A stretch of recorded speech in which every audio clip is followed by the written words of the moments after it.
né? A gente terminou não falando muito sobre juízo particular, mas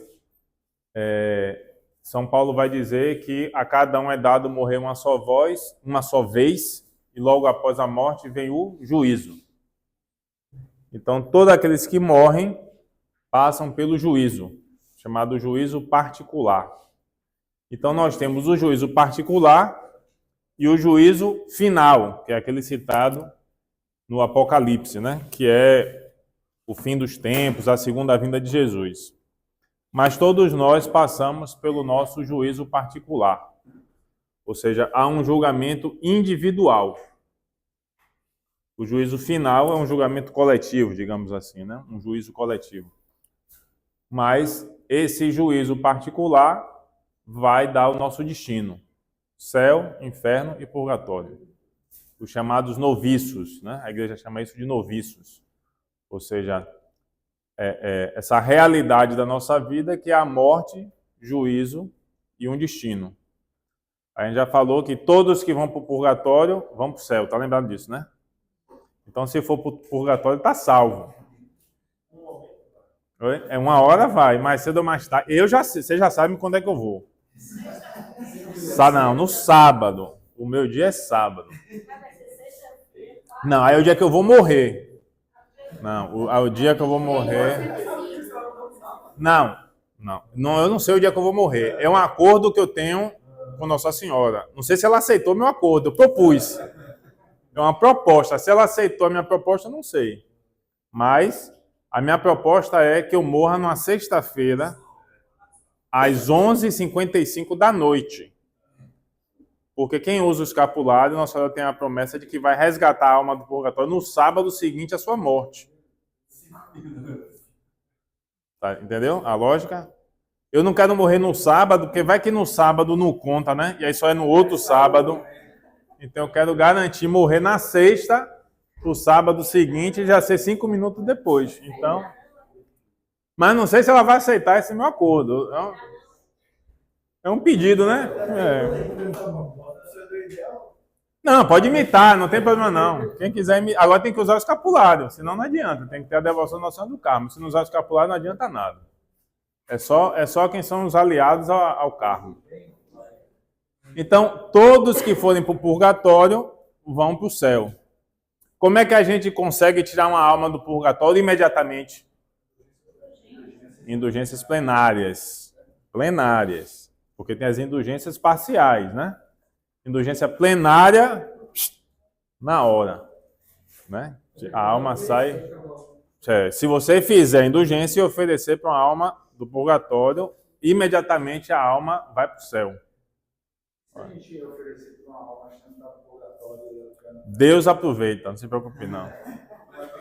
Não, se oferecer para uma alma que não está no purgatório, ou que já está no inferno, ou que já está no céu, ou que está no inferno, né? Uma coisa ou outra. Deus aproveita, Deus não desperdiça a graça, não. Deus aproveita. E a gente pode fazer indulgência também para nós, não é isso? Ou seja, se você morrer também logo após a indulgência plenária, céu direto. Olha que coisa boa. Eu não sei se vocês vão passar por essa experiência, mas você faz uma indulgência plenária, você não pensa assim, se eu morresse agora, não? Acabou na indulgência plenária, assim, como um ali, você recebeu e disse, se eu morresse agora, né? Coisa boa.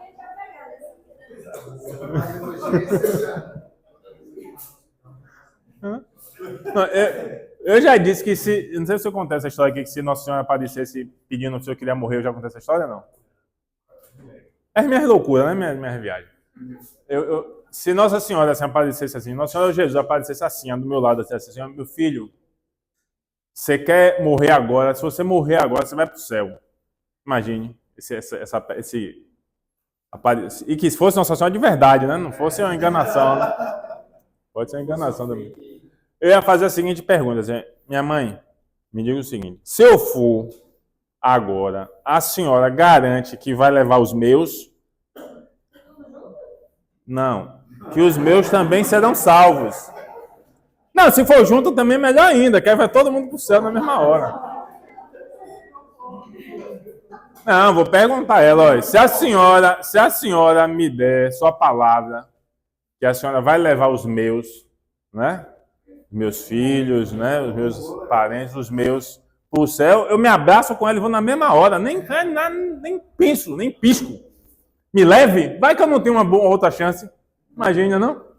Vai que eu fico. Claro, se tiver lá no céu, né? Sim, não dá amnésia quando vai pro céu, não. Lembra de tudo. Não dá amnésia, não. Você lembra da sua vida toda. Sabe quem foi você, sabe sua vida, sabe tudo. No céu a gente sabe de tudo. Tem até a história do cara que era casado, né? E aí ele morreu primeiro, foi pro céu. Aí a mulher depois morreu também, depois de uns anos e tal. Aí a mulher chegava e disse, ô meu amor, tava com tanta saudade de você. E daí, não, peraí. É até que a morte nos separe. Morreu, separou. Me deixe quieto aqui agora, eu tô no céu. Não, lá embaixo era casar. Aqui no céu não acabou, não tem mais negócio de casado, não. Mas no céu a gente vai lembrar da nossa vida. Oi? No céu a gente vai lembrar da nossa vida toda. Claro. Imagina a gente ver se o meu anjo da guarda. Eita, olha. Ô, rapaz, mas saber. O bichinho sofre, coitado. Pedir desculpa. Ele me perdoe por ter tanto trabalho. Mas imagine, coisa boa. Então, nós temos então essas três realidades, né, dos noviços: céu, inferno e purgatório. Como eu expliquei o que é o purgatório, né? Esse processo de purificação que a gente precisa passar para pagar o quê? O que a gente paga no purgatório? As penas e não as culpas, né? As culpas são perdoadas pelo arrependimento e pela confissão, né? Mas a gente paga as penas. Oi? Buxa, esqueci. Esqueci de olhar. Pô, verdade. Me mande depois, mande uma mensagem lá, depois que eu chegar em casa eu vou olhar, para ter essa certeza. Então, e depois, a gente vai falar o credo aqui, depois que ele desce a mansão dos mortos, o que é que aconteceu? Ressuscitou ao terceiro dia. No credo niceno, ele vai dizer... padeceu e foi sepultado, ressuscitou ao terceiro dia, conforme as Escrituras, e subiu aos céus, onde está sentado à direita do Pai. E de novo há de vir em sua glória para julgar os vivos e os mortos, e o seu reino não terá fim. Então, após a morte de Jesus, ele desce à mansão dos mortos para resgatar as almas que estavam ao aguardo do perdão dos pecados, conduz essas almas para o céu e ressuscita no terceiro dia. A gente já falou sobre a ressurreição quando a gente falou da Páscoa, né? Lembra disso? Ou não lembra disso? Antes da Páscoa, na Semana Santa, lá atrás, a gente falou sobre a ressurreição de Jesus. E eu já comentei aqui algumas vezes também que a ressurreição de Jesus nos traz a graça da nossa ressurreição. Né? Ou seja, Jesus faz coisas extraordinárias para nós, mesmo com o nosso pecado. Primeiro, ele morre para perdoar os pecados nossos, que nos levariam à condenação eterna. E segundo, ele ressuscita. Então, com a ressurreição de Jesus, ele traz uma condição para a natureza humana que nós não tínhamos antes. Ou seja, como diria Santo Agostinho, onde abundou o pecado, superabundou a graça. Ou seja, onde houve o pecado e Deus poderia ter nos dado o castigo, Deus pega e faz assim, peraí, vou lhe dar uma coisa melhor do que o que você tinha antes. Você me traiu, você me desobedeceu, você fez o mal, mas em vez de eu lhe castigar, eu vou lhe dar algo melhor do que o que você tinha antes. Veja como Deus é bom, né? Ou seja, em vez dele ser justo, no sentido de dar o correspondente ao pecado, ele dá uma graça maior do que aquela que a gente tinha antes. Então agora nós desfrutamos da graça divina da ressurreição. Ou seja, o nosso corpo humano vai estar revestido de uma glória que nós não tínhamos antes na criação. Mesmo antes do pecado original. Essa nova criatura em Cristo ressuscitada, ela é maior de melhor do que a anterior. Sim, sim. Ou seja, a natureza redimida é mais glorificada do que a natureza criada. Porque agora nós podemos dizer Abba, Pai.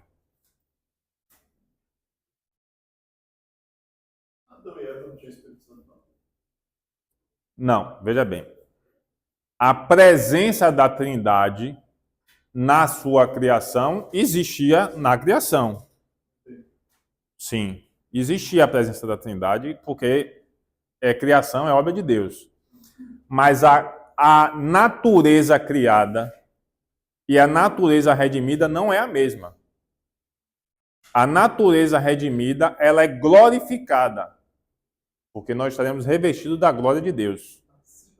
Participamos da glória de Deus. Na criação não participávamos. Nós poderíamos contemplar, estar próximo, mas nós não éramos revestidos da glória. Entendeu a diferença? Exatamente. Eu não gosto de usar muito essa expressão, mas é a mais correta, né? Nós seremos divinizados. Não seremos deuses. Divinizados por quê? Porque nós estaremos mergulhados na divindade. Entende? É como se... Vou dar um exemplo meio besta aqui, mas só para tentar... É como se fosse uma radiação boa. Entendeu? Se tiver uma usina, um vazamento na usina de nuclear, né? E o vazamento de urânio lá. Se você chegar perto do urânio, o que é que acontece? Você é contaminado, né? A radiação transforma o nosso DNA, inclusive, morre, né? Esbagaça a pessoa. Então, a glória de Deus é isso, só que ao contrário. Positivo, né? Digamos assim. Ou seja, nós estaremos atingidos pela glória de Deus de uma forma que seremos irradiados da glória. Isso é uma radiação no sentido positivo, né? Ou seja, a nossa natureza será atingida pela glória de Deus. E agora imagine o seguinte, quanto mais santo nós formos, mais próximo dessa radiação estaremos. Mais radiativos seremos da glória de Deus. Olha. Sim, na glória. No céu. Sim. Sim. No céu nós temos níveis diferentes de glória. Claro.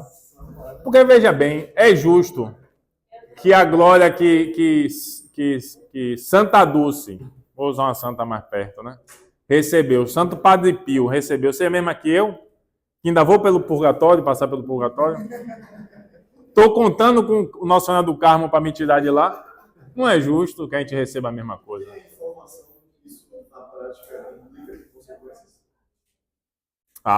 Desfrutar da glória. Não, eu não tenho como dizer um exemplo, porque a gente não está no céu ainda, né? O que é que eu penso?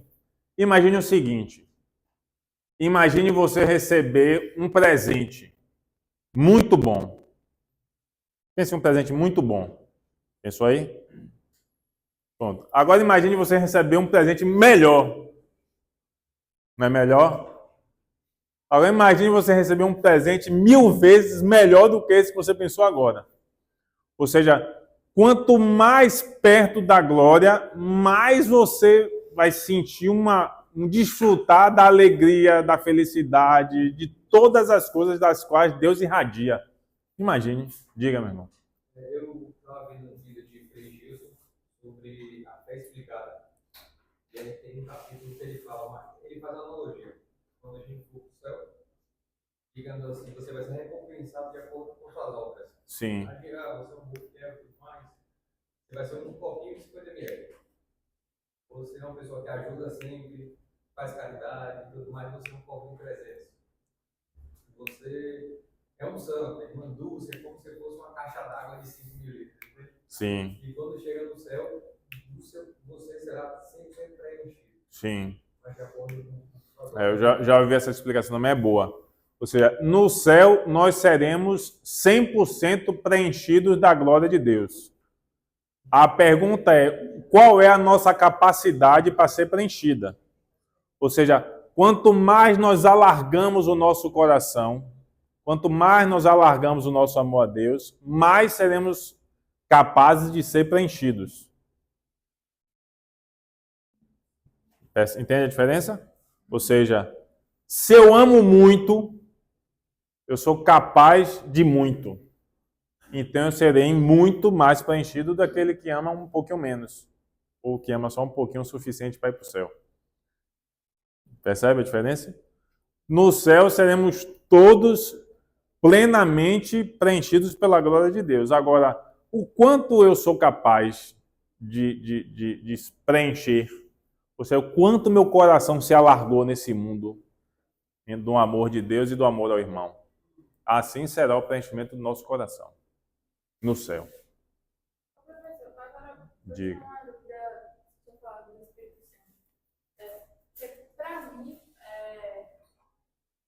ele tinha descido sobre nós no dia de Pentecostes. Só que o dia de Pentecostes é a forma extraordinária dele, a forma visível, ou a gente sempre teve? A ação do Espírito Santo sempre existiu. Até se olhar lá no Gênesis, vai falar, né? O Espírito pairava sobre as águas, né? Ou seja, o Espírito Santo também participa da obra da criação. A Trindade sempre existe. O Pentecoste é a descida do Espírito Santo sobre a igreja. Porque quem está reunido no cenáculo? Os apóstolos e Nossa Senhora. É a igreja. Tanto que quando o Espírito Santo vem sobre a igreja ganha vida e começa a pregar. Eu acho que eu já citei esse exemplo aqui, que é um exemplo que eu gosto. Posso até estar equivocado, mas é uma comparação que eu gosto de pensar. Deus, quando cria o homem, vai narrar no Gênesis, né? Numa das narrativas da criação, é que ele molda o homem do barro e sopra nas suas narinas, né? O ruá. O soprar da narina dos homens é o fôlego chamado fôlego de vida. Mas a expressão que ele usa também é o Espírito Santo, que é o sopro, o ruá. Então, quando Deus sopra a vida no homem, no barro, o homem ganha vida. O corpo ganha vida, porque o corpo está modelado. Quando acontece em Pentecoste, a igreja está modelada por Cristo. Porque os apóstolos já foram escolhidos, já foram ensinados, já foram preparados. Mas a igreja não ganhou vida ainda. Quando desce o Espírito Santo, o corpo da igreja que já existia ganha vida. Pelo menos é a interpretação que eu faço. Posso estar equivocado, ninguém é obrigado a concordar comigo. Mas é o que eu entendo. Ou seja, naquele momento o Espírito Santo desce sobre a igreja, o ruá, dá vida ao corpo da igreja, tanto que é a partir dali que os apóstolos começam a pregar. Ou seja, é a partir dali que a igreja nasce, no sentido de vive. Que a igreja prega, que os 4.000 pessoas são convertidas. Antes disso, eles estavam o quê? Com medo. Escondido e tal. A partir dali a igreja ganha vida. Então, para mim, o Pentecoste é a descida do Espírito Santo para a igreja e, consequentemente, para nós. Porque nós também recebemos o Espírito Santo pela igreja. Porque o batismo é um sacramento que nós recebemos pela igreja. E não diretamente do Espírito Santo, no sentido de que qualquer um pode fazer e de qualquer não. O batismo acontece pela igreja. Tanto que nós não consideramos que nem todo batismo é válido, né? Diga. Me corrija se eu estiver errado. Jesus, na última ceia, ele promete o Consolador. Sim. Então, ele disse que vai enviar. Sim. A questão é que o Espírito Santo ele já sempre agiu por meio das pessoas, Sim. mas não de dentro para fora, mas sempre por fora. Né? E aí aí no Espírito Santo, é a partir daquele momento que o Espírito Santo habita dentro da pessoa a partir do batismo. De uma forma inconfundível, eu diria. Sim. A descida do Espírito Santo em Pentecoste na igreja é uma ação garantida por Cristo e inconfundível. Nós sabemos que está. As outras vezes, Deus age de formas insondáveis, né? Até como dizer, o Espírito sopra onde quer, né? O Espírito Santo vai agir em todo lugar. Ele age até hoje em vários lugares que a gente não sabe como. Mas hoje eu sei que na hora que chega uma criancinha ou um adulto e eu chego lá e digo, eu te batizo em nome do Pai e do Espírito Santo, naquele instante o Espírito Santo se faz presente no corpo da pessoa. Entende? Então, essa presença do Espírito Santo é inconfundível, ou seja, ela acontece de fato. As outras opções, fora dos sacramentos, fora da igreja, Minha dúvida é pode ser ou não. isso que ele falou também, porque então, antes da igreja e antes do batismo, como é que a pessoa recebia o Espírito Santo? Era mais uma forma... Não, nem existia esse entendimento do Espírito Santo antes de Jesus. A Trindade não era conhecida antes de Jesus. Só em Jesus é que vai se ter clareza da existência da Trindade. Assim, é aquela coisa assim, vamos supor, as coisas estavam um pouco nebulosas. Ou seja, quando a gente hoje pega o Evangelho e olha o Antigo Testamento, a gente reconhece lá no Antigo Testamento onde é que estão as coisas. Mas sem entender o Novo Testamento, olhando apenas o Antigo, você não vai perceber as mesmas coisas. Por isso que a gente disse que nós devemos olhar o Antigo Testamento com a ótica do Novo. Porque se eu olho o Antigo Testamento sem Jesus, o que vai acontecer é a heresia, que é o que mais acontece hoje aí. O cara pega um trechinho da Bíblia, interpreta do jeito que quer, boa noite, mano. Interpreta do jeito que quer, funda a sua seita, funda a sua igreja, funda as suas teorias lá, suas heresias e... Ah, mas está na Bíblia. Está na Bíblia, mas está lendo errado. Está interpretando errado. Você está lendo sem Jesus. É a mesma coisa do cara pegar e fazer hoje uma Arca da Aliança e fazer daquele símbolo um símbolo cristão. Não, a Arca da Aliança não é símbolo cristão. Se você quer usar o símbolo cristão referente à Arca da Aliança, fale de Nossa Senhora. Que é a Arca da Aliança, a nova Arca da Aliança. Por quê? Por que Nossa Senhora é a Arca da Aliança? O que é que tinha dentro da Arca da Aliança? As tábuas da lei, o maná e o bastão de Arão. O que é a tábua da lei? A palavra, o verbo.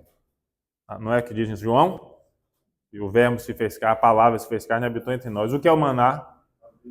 O pão descido do céu. O que é que Jesus vai falar em João capítulo 6? Eu sou o pão descido do céu.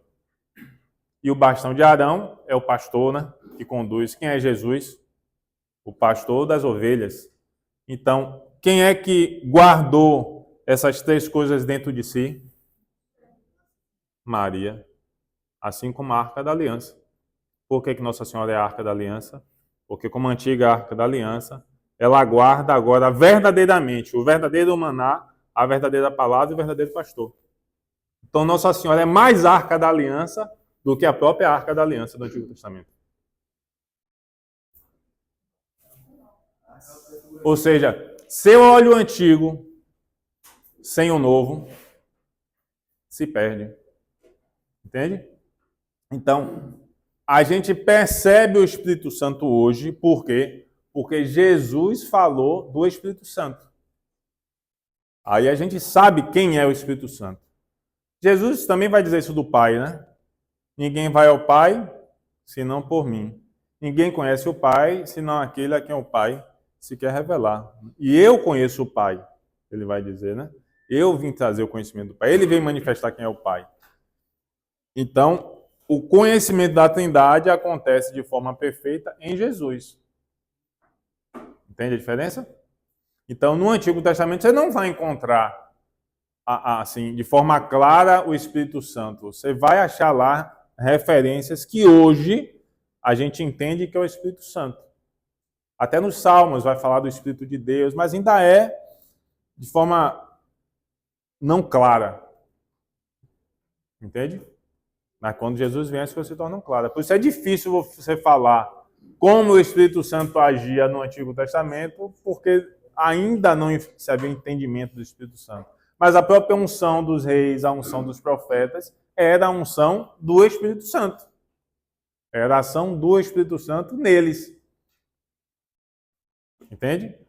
Até uma coisa, por exemplo, como é que as pessoas se convertem? Nós todos aqui. Como é que a gente se converte? Como é que vocês abriram seu coração e decidiram estar aqui nesse encontro, ouvindo esse belo exemplar da natureza humana?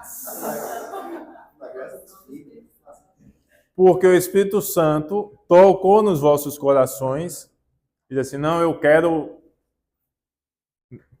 me aproximar mais, eu quero conhecer. Às vezes até alguém forçou um pouquinho no início, né? Mas depois o Espírito Santo vai tocando e você vai abrindo o seu coração. Então, mesmo antes que você peça, o Espírito Santo age. Por isso a gente tem que ter cuidado com um erro, que é uma heresia, inclusive, de achar que o Espírito Santo só age naqueles que são santos. Porque se o Espírito Santo só agisse nos que são santos, ninguém se convertia. Concorda comigo?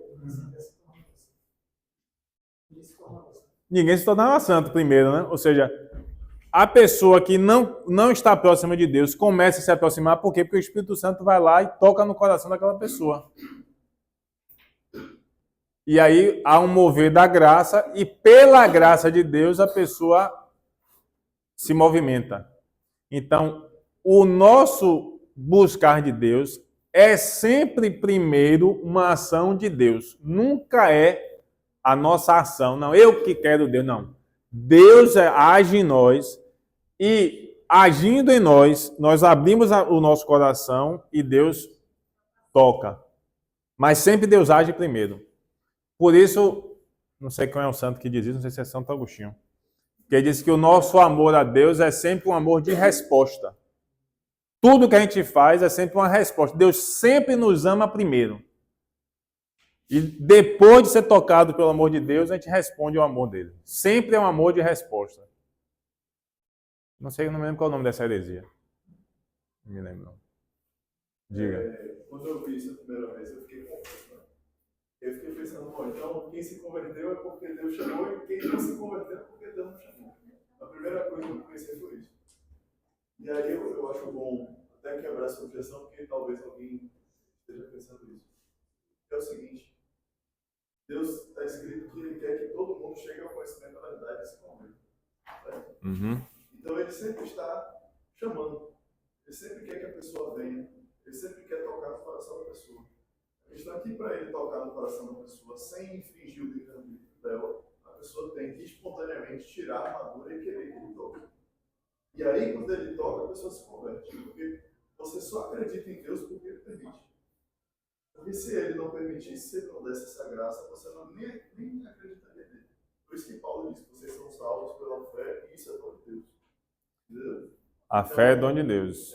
Então, assim, a gente tira as nossas barreiras intelectuais, as barreiras da vontade, e a partir de você se despir disso, aí a graça te toca e você se converte. Tem outra coisa que eu gosto sempre de tentar explicar, né? Por exemplo, por que às vezes a gente pede pela conversão de alguém e demora tanto? Não é? Você reza e demora, né? É claro que isso é um mistério, né? A gente não sabe exatamente como é que as coisas acontecem, nem por que acontecem, nem como acontecem. Mas eu gosto de pensar o seguinte: para que a graça entre, é necessário que a pessoa abra. Senão não entra, que é o que você disse, né? Então, nas minhas meditações, né, meus pensamentos perdidos, eu acho que eu comparar o seguinte: é como se Deus juntasse todas as graças que você está rezando. Você está rezando para a pessoa, ele está juntando lá num grande tanque gigante de graça, esperando a hora. Quando o miserável abre um buraquinho assim, ó, do coração, aí Deus pressão, igual botar a garrafa, para testar se o pneu tá furado, né? Bota dentro da água e sai aquela bolinha assim. Então, Deus vai agir na hora que a pessoa abra minimamente o coração. E às vezes um furinho pela pressão da água, né? Lasca, não é isso? E aí abre tudo. Então, por vezes, Deus espera que a pessoa tenha um momento que abra o suficiente para a graça entrar.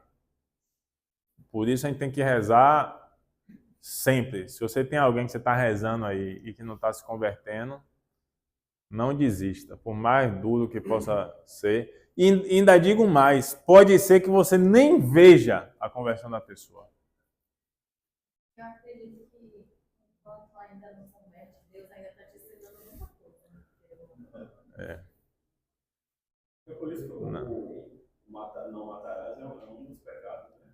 Porque quando você mata alguém, sua vida não é sua, pertence a Deus. Sim. Quando você mata, você tira o direito, entre aspas, de Deus de conseguir consertar aquela pessoa. De converter o outro, exatamente. Decide por Deus que chegou a hora dele.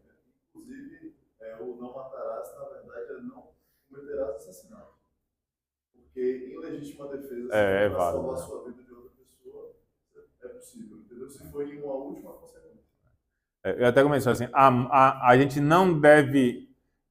A gente já falou isso aqui várias vezes já. Por isso que é bom a gente entender os conceitos, que quando você entende os conceitos, você aplica as regras. Você aplica aos casos. O que é que faz uma coisa ser pecado? Quais são as três coisas que fazem uma coisa ser pecado? Consciência, intenção e a ação. São as três coisas, não é isso? Então, a intenção importa muito. Porque geralmente consciência você tem. E a ação é óbvia, né? Se você não fez, não é pecado, então não se discute. Mas a intenção é fundamental. Então, qual é a sua intenção no ato? Se a minha intenção no ato é matar, pecado. Se a minha intenção no ato é me defender, não é pecado. Entendeu a diferença? Ou seja, quem quer morrer é o outro, né? Que está vindo para cima de mim, né? Não sou eu que quero matar ele. Ele é que quer morrer, né? Não é não? O cara invade uma casa. Imagina, o cara invade uma casa. Ele quer o quê? Roubar. Mas, de certa forma, ele quer morrer também, não é não? De certa forma, ele está disposto a morrer. Então, já que ele está disposto a isso, já que ele está disposto, e eu estou disposto a viver e proteger minha família, mas não é a minha intenção, entendeu? Não é a intenção. Né? Isso é interessante, porque sempre volta a esse conceito da intenção. A intenção é o que importa. Dizem que de boas intenções o inferno está cheio, né? Não está, não. Tá, não. Se a intenção é boa, não há pecado. Entendeu? Agora, na verdade, dizem que a frase não é essa, né? Dizem que a frase correta é de boas intenções não realizadas, o inferno está cheio. Aí é verdade. Falei rapidinho que ele pediu a palavra aqui antes. Só um minuto. Eu realmente meditando sobre uma coisa sobre a bondade do homem e a maldade dele. Sim. Porque, tipo assim, eu vejo que eu tô tentando entender por que tem algumas pessoas que não chegam aí e acabam se extrapolando. E que, tipo, o homem é mau, ou ele nasce mau, e simplesmente, por meio do Espírito Santo, ele é capaz de fazer algo bom. Ou, se por meio do livre-arbítrio, também ele se permite fazer algo bom, e aí depois ele realmente se torna, tipo assim, junto com o Espírito Santo, de certa forma. Eu acho meio complicado isso daí, porque é até mesmo a questão da intenção, porque a intenção também vem da nossa intenção, tecnicamente. De certa forma, sim e não. Porque, veja bem, o homem, todo ser humano, nasce manchado pela concupiscência, né? Que a gente chama de concupiscência, que é a marca do pecado original. Então, todos nós nascemos numa natureza decaída. Eu não gosto de usar a expressão todo homem nasce mal, porque isso leva a outros pensamentos que não são cristãos. Principalmente o ao contrário, de que todo homem nasce bom, que corrompe ao sistema. Não sei se eu já comentei isso aqui, a teoria da atendente de telemarketing. Já aconteceu aqui, não? Eu caracterizo algumas pessoas como atendentes de telemarketing, de acordo com o pensamento da pessoa. Quando ela diz assim, não, a culpa é do sistema, a sociedade, o sistema. Aí, para mim, é atendente de telemarketing, porque quando você liga para o atendente de telemarketing que não resolve o problema, ela diz que a culpa é de quem? Do sistema. Não, o sistema está fora do ar. É a teoria do atendente de telemarketing. O homem, o ser humano, ele nasce marcado pelo pecado, pelo mal. Não significa dizer que o homem nasce mal, porque seria uma definição absolutista. Entendeu? O homem, ele nasce ferido. Mas ele não nasce mal.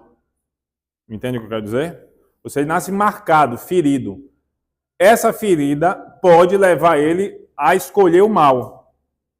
Mas ele tem a liberdade de escolher o bem. Por isso que eu não gosto de dizer que o homem nasce mal. Eu dizer que o homem nasce mal seria indicar que ele necessariamente opta pelo mal. Não, a gente nasce ferido, mas não nasce mal. Tanto que nós temos a escolha. Agora, existe como o Augustino falou, uma tendência, né? uma inclinação. É como se a gente andasse meio assim, né? Meio de lado, assim, inclinado. Né? Mas a gente pode caminhar, mesmo inclinado, né? É porque, tipo assim, uma pessoa fez uma boa ação. Todos nós somos capazes de fazer uma boa ação. Sim. Só que, a depender da intenção da pessoa, de querer se aparecer, de querer fazer isso, de querer fazer aquilo, mesmo assim não vai deixar de ser uma boa intenção da pessoa. Mas, tecnicamente, como é da intenção da pessoa, de tipo, ela não querer nada em troca, sabe? De querer apenas por fazer por caridade, Sim. realmente, assim, aí seria realmente uma ordem. Olha, todo bem que nós fazemos é fruto de Deus. Todo bem que há em nós é fruto também da ação de Deus. Então, mas veja, não que não haja a ação da liberdade. É uma escolha nossa fazer o bem. Mas o bem que existe em nós também é a presença de Deus em nós. Entende o que eu quero dizer? Ou seja, não é que Deus tira a nossa liberdade, todo agir bem nosso, é Deus que está fazendo no nosso lugar. Não. A escolha é nossa, mas é também uma força de Deus. Porque eu vou tentar explicar de uma forma mais simples. O fato de eu viver é graça de Deus. Percebe? Então, assim como o fato de eu estar vivo é graça de Deus, mesmo que eu esteja respirando, seja meus pulmões, seja meus órgãos que estão funcionando e tal, a vida que nós temos é dom de Deus. Certo? Mesmo que haja uma autonomia na minha vida, no meu corpo, mas é dom de Deus, é graça. Então, o bem que nós fazemos também é uma graça, porque é a presença de Deus que existe em nós que nos possibilita também escolher o bem. Entende? É como se fosse uma força que nos ajuda. A gente escolhe e Deus diz, vai, é isso mesmo, vá, continue. Tudo empurrando. Entende? É um mover, ou seja, é uma graça de Deus que nos move para o bem também. Percebe? Porque isso é importante, para a gente entender que nós não estamos sós. A gente não está sozinho. Deus não fica lá assim, vamos ver o que, você vai fazer agora. Vá, siga para o caminho de cá para você ir para o inferno, miserável. Vá. Não, Deus não fica assim. Entendeu? Deus está do nosso lado. Venha, meu filho, venha para o lado de cá, venha. Não, fala para lá, não. Venha, vá. Vá. É o Espírito Santo, né? Venha, vá, vou lhe ajudar. Deus fica assim, trazendo a gente. Ainda mais que a pessoa passa e fala das boas obras. Sim. É o que fortifica a nossa fé. Mas que não deve se gloriar. Agora, assim, isso você falou das intenções, a gente já falou aqui antes, mas é sempre bom te lembrar. A gente não é capaz de saber as intenções. Não tem como. As nossas próprias, às vezes, já é difícil. Não é verdade? Às vezes, a nossa própria intenção, Eu falei aqui do... Quem já começou a ver o curso de Padre Paulo Ricardo sobre terapia das doenças espirituais? Terapia das doenças espirituais. Vá, assista, vocês vão ver. Tem uma coisa que ele fala lá que é interessante, que ele diz que ele fala sobre o pecado da soberba e do orgulho. Ele diz, por vezes você começa a fazer algo bom, aí o demônio vai chegar lá e vai assim, olha como você é uma pessoa boa, olha como você é humilde, como você é caridoso. Aí o cara começa a se encher de orgulho, né? Eu sou uma pessoa maravilhosa, olha como eu sou bom. Né? Então, ou seja, às vezes nós fazemos certas coisas que também somos pegos pelo desvio de intenção, mesmo sendo uma coisa boa. Mesmo sendo uma coisa boa, diga. Essa questão de intenção,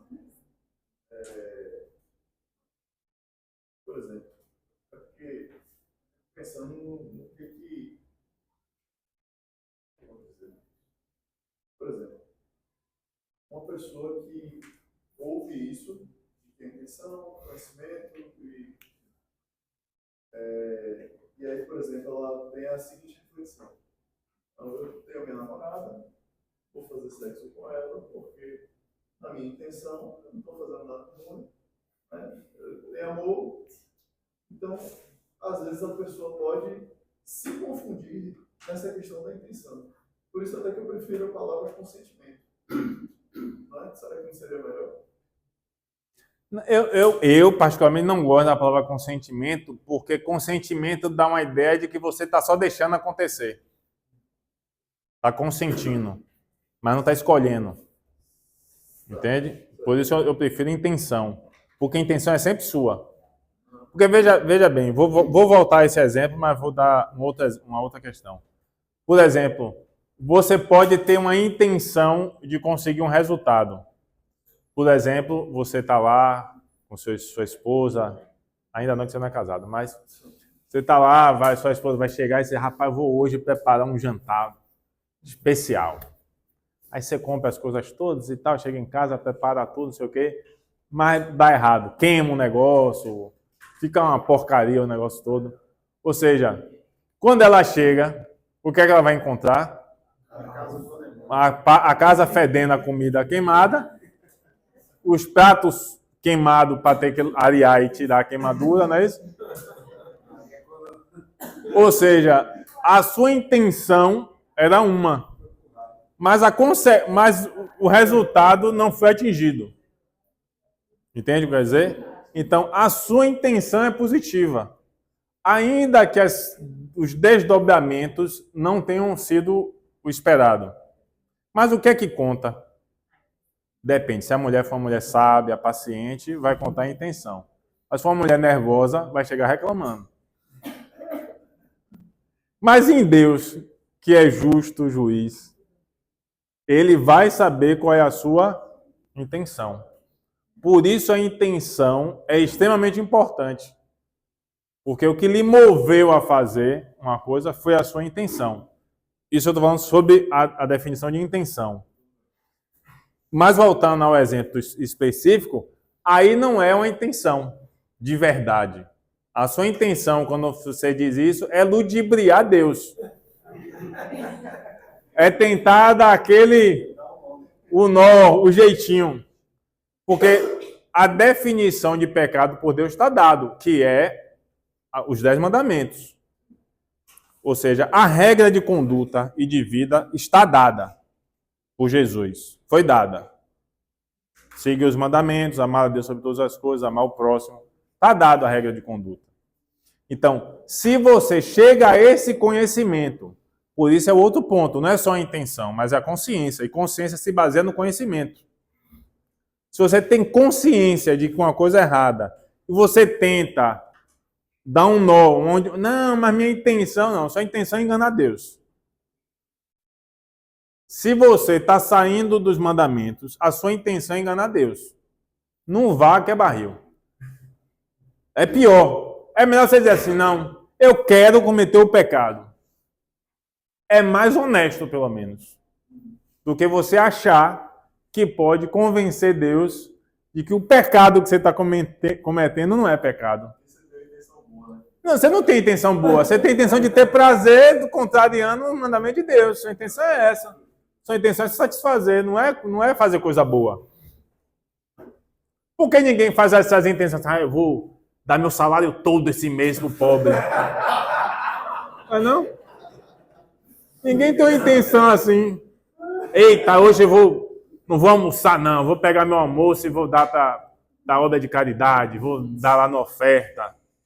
Ninguém faz essas intenções assim, né? É sempre uma intenção meio sabida, né? Agora a frase tem sentido, de boas intenções. Por isso que eu digo, é a intenção sabida, né? Se for esse tipo de intenção, o inferno tá cheio mesmo. Entendeu? Então, por isso que eu estou dizendo, a intenção não é aquilo que a gente tenta dizer, mas é aquilo que de fato está lá no nosso coração. Porque por muitas vezes nós fazemos isso que você está falando. Não necessariamente nesse tipo de pecado, mas em outras situações. Não, mas eu quero o bem. Não, mas não. Mentira! Você está mentindo, você é mentiroso. Você é sem vergonha, você está querendo se aproveitar, você está querendo enganar, você está querendo arranjar desculpa para não fazer. Não mentir porque você fala a verdade não vai sofrer. Não. E geralmente a pessoa dá essa desculpa porque ela já está numa situação complicada por alguma outra situação, né? Isso acontece muito, né? O cara mente antes, em um outro momento, aí tem que manter a mentira para poder não descobrir a primeira mentira, né? Ah, mas minha intenção é boa. Nossa intenção é não descobrir a mentira que você falou primeiro. Você tinha que ser honesto lá atrás. Não é continuar a mentira. Você não está fazendo bem a ninguém. Você está perpetuando o pecado, né? A mentira.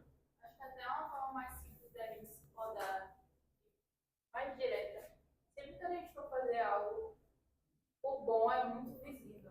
Porque a gente precisa justificar ou explicar. Exatamente. É exatamente isso. É o que eu chamo de bypass da consciência. É você tentar dar o pulinho.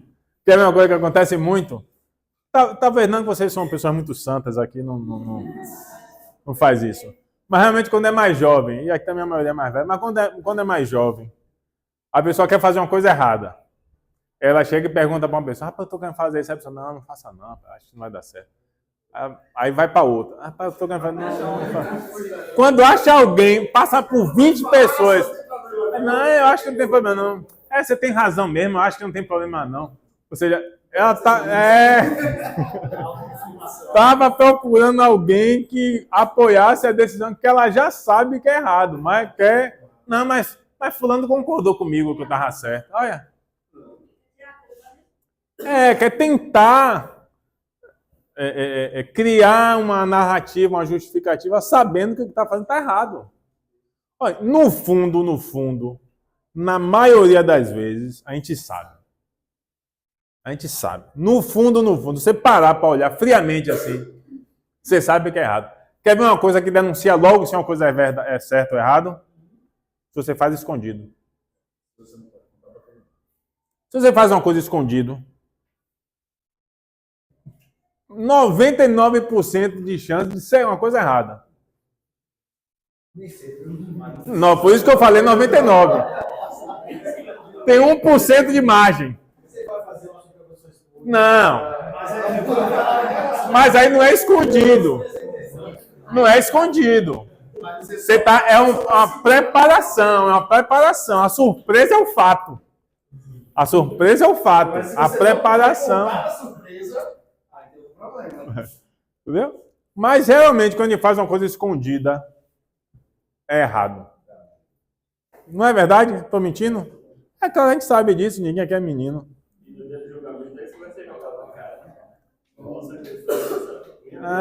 Quer dizer que você achou que ninguém estava vendo.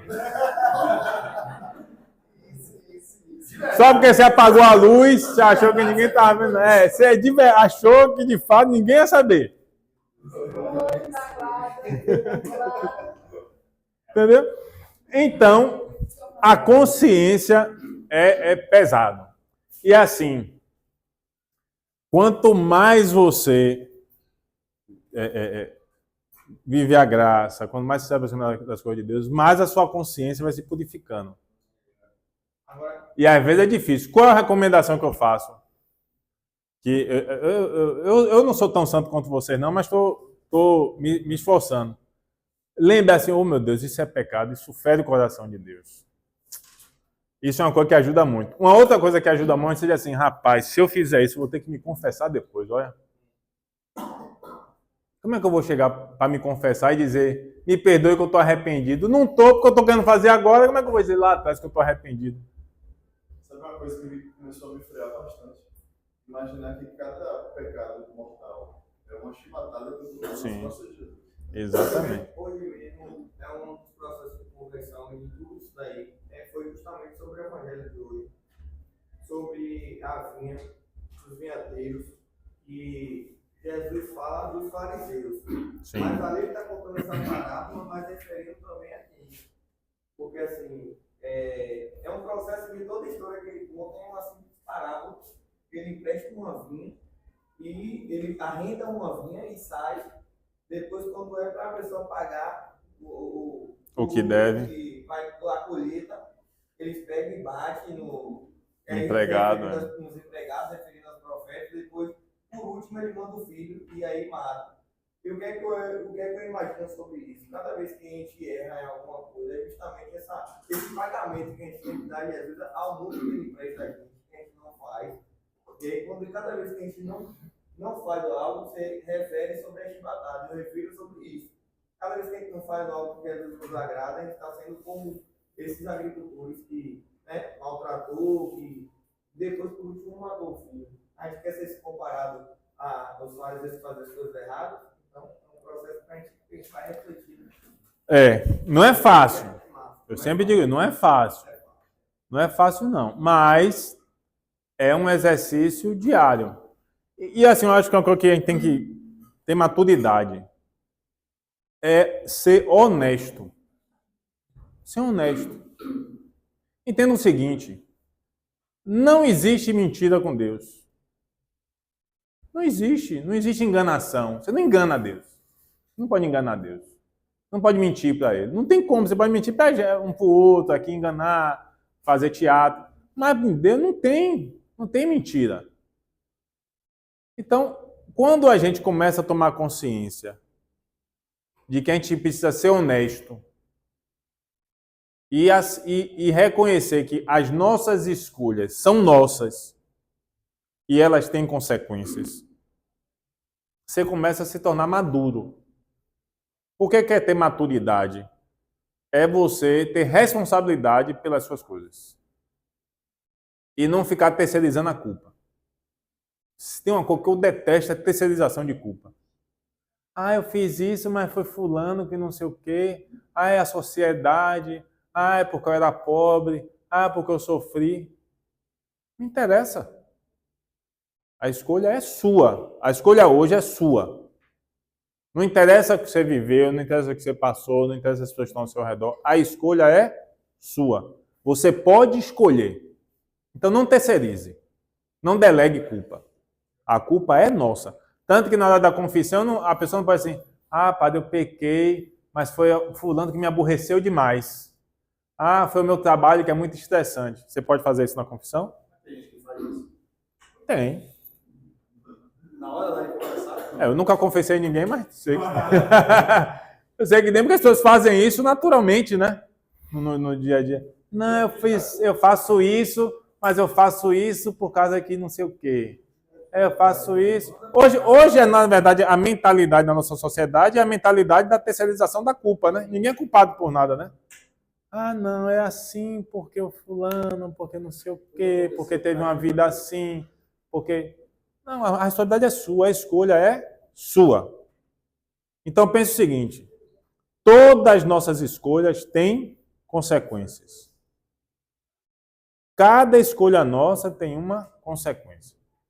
Seja maduro e diga assim, não, eu vou escolher isso e vou arcar com as consequências disso que eu estou escolhendo.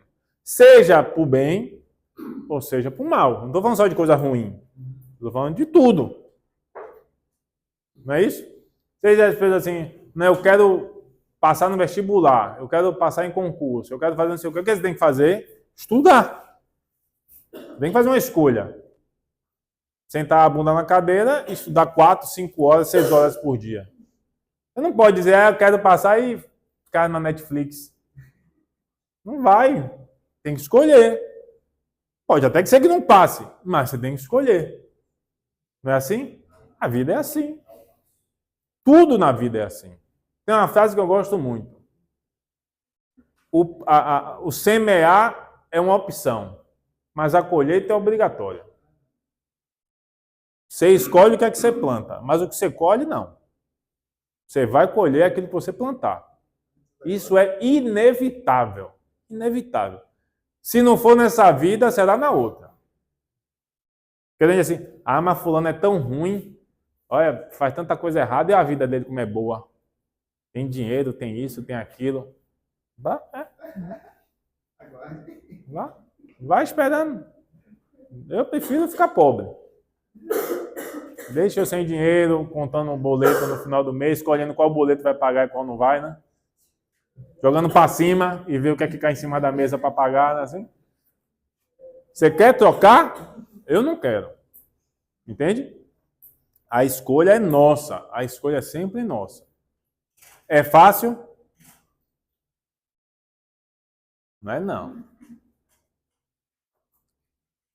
É bem difícil. Matar o homem velho, afogar esse homem que quer ressurgir toda hora é bem difícil. Mas é a vida, é a vida. É assim. Seja você cristão, seja você cristão, seja o que você quiser, a vida é assim. Vai se iludir, achar que a vida é boa. Não. Vai ficar vendo o guru de internet, você vai se ferrar. Vai pagando o curso, não, vai ficar rico. Não vai não. Teologia da prosperidade. Vá aqui, faça sua promessa aqui, que Deus vai lhe abençoar. Vai não, vai não, vai não. Veja bem, não, que Deus pode abençoar. Deus abençoa muitas coisas, Agora, tem que ver se é esse caminho, se não é, como é que as coisas vão acontecer. Eu já falei que eu estou tentando ser multimilionário há muitos anos, né? Já contei isso aqui para você. Até agora ainda não consegui. Se Deus me der essa graça, né? Agora eu já estou, como está demorando de alcançar, eu já estou até escalonando um pouquinho mais acima. Agora eu já quero ser bilionário já. Acho que milhão já está pouco já. Eu já cansei de pensar em ter milhão. Milhão. Tá inflação, real já não vale mais nada. Nem quero mais ser milionário. Nem quero mais. Para mim é pouco já. Nem tenho dinheiro, mas para mim já está pouco já. Eu já pensei na frente. Não, milionário não quero mais ser mais não. Eu quero ser bilionário agora. Quero ter bilhão. É um número mais interessante. Não, é porque eu gosto de escalar. Eu gosto de escalonar as coisas. Pensar pouco e pensar muito dá mesmo trabalho, não é não? Não tem essa frase? Pensar pouco e pensar muito dá mesmo trabalho. Então, pensar logo grande. Por isso que eu faço devoção Nossa Senhora do Carmo, para ficar pouco tempo no purgatório. Eu sempre uso, uso as ferramentas, né? Ou tem que usar as ferramentas para conseguir muito. Eu quero ser muita graça. Indulgência plenária, não é para que eu vou ficar em indulgênciazinha parcial? Indulgência plenária logo, rapaz. Não é não? Isso é graça, se Deus dá. Eu gosto sempre de dar esse exemplo. É a mesma coisa assim, a pessoa chega assim para você assim, olha, eu tenho aqui um castelo na Inglaterra, certo? Tenho aqui uma frota de Rolls Royce, os melhores que existe. Tem uma ilha aqui, uma ilha para lhe dar ali no Panamá, aquela região boa ali, certo? E tem uma frota de aviões à sua disposição. Vou lhe dar tudo isso de presente. E mais $1 trilhão de dólares, que real não vale nada, de dólares. Tenho tudo isso para lhe dar. Aí você vai dizer, não, minha vida tá boa. Eu quero pegar ônibus, eu quero pegar metrô, ter esse contato humano. Não? Você vai dizer isso? Não, o que você vai dizer? Venha, né? Oxe, assina onde? Assina onde? Pronto, assim é a graça de Deus. Deus quer dar muita graça. Aí você vai ficar, não, eu quero, venha. É plenário, eu quero plenária, eu quero ir pro céu. Quero muito, diga. Disciplinar, o senhor citou de fazer a oração do Rosário nos domingos. Não, você faz a oração do Rosário, assiste a missa, comunga, tem que estar em estado de graça, e aí reza o Pai Nosso, Ave Maria, Glória ao Pai, nas intenções do Santo Pai. Não sei se é o Glória ao Pai ou ao Credo, tem que olhar na regra das indulgências lá. Acho que é o Glória ao Pai. Na dúvida, faz os dois. E Glória ao Pai e tá tudo certo. Não, qualquer lugar do mundo. Mas parece que só aí na gestão Francisco. Não. Teve o ano jubilar, que foi aqui no santuário, e tem um período agora que é da Mãe Rainha, porque é aniversário de alguma coisa relacionada à Mãe Rainha. Aí tem, acho que, um aniversário também de, sei lá quantos anos é, de São Francisco, que aí tem na igreja de São Francisco também, mas não é no ano todo, não.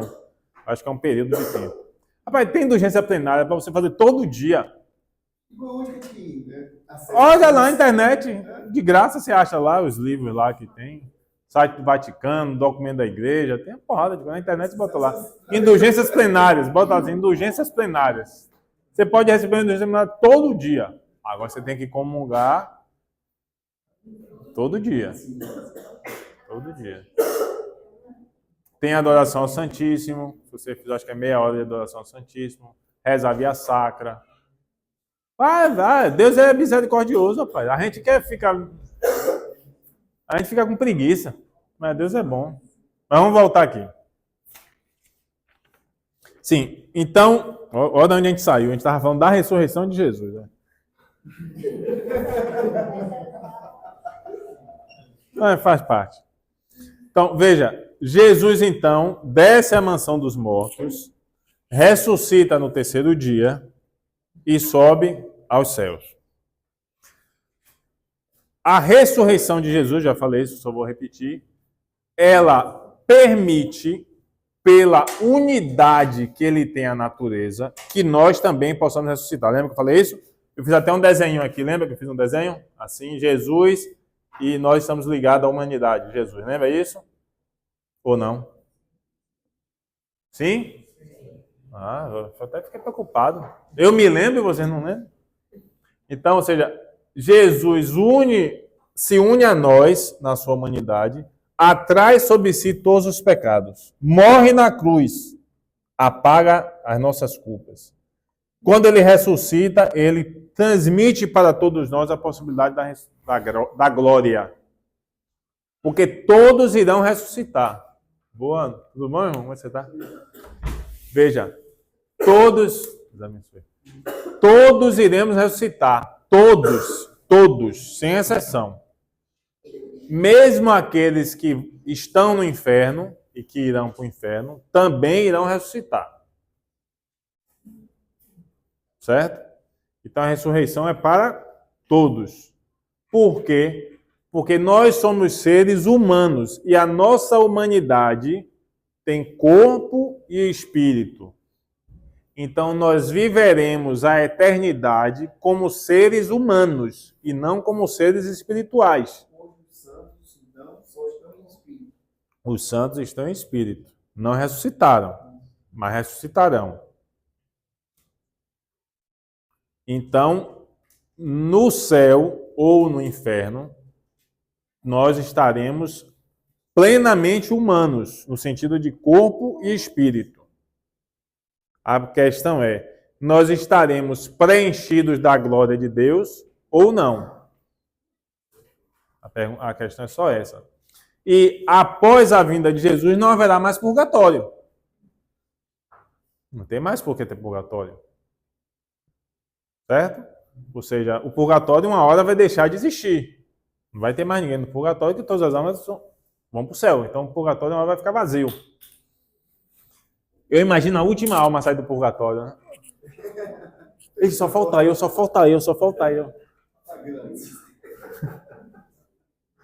Então, uma hora, todas as almas sairão do purgatório. E todos irão para o céu.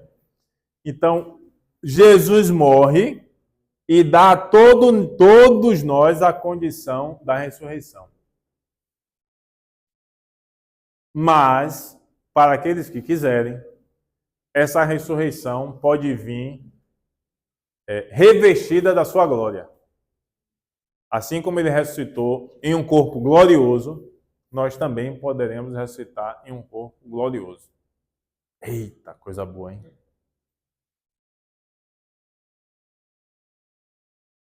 Dá até vontade de ir pro céu, não?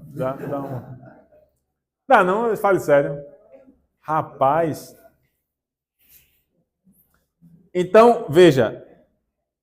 Morte de Jesus, descida à mansão dos mortos, ressurreição, subida aos céus. Então, Jesus ascende aos céus, ou seja, vai aos céus, e de novo há de vir, né? Não é o que o credo diz aqui? Como é que o credo diz aqui? Subir aos céus, o romano, subiu aos céus, está sentado Todo-Poderoso, donde há de vir a julgar os vivos. No Niceno ele vai dizer, ressuscitou ao terceiro dia, conforme as Escrituras, e subiu aos céus, onde está sentado à direita do Pai. E de novo há de vir em sua glória, para julgar os vivos e os mortos, e o seu reino não terá fim. É interessante que até o que o anjo diz a Nossa Senhora, né? Na aparição do anjo, lá em Lucas. Ele vai dizer que esse que conceberás dará à luz um filho, chamar de Jesus. E o seu reino não terá fim. Mas veja que o anjo diz isso a Maria na hora que ela vai conceber. Mas ele está falando de um reino futuro, né?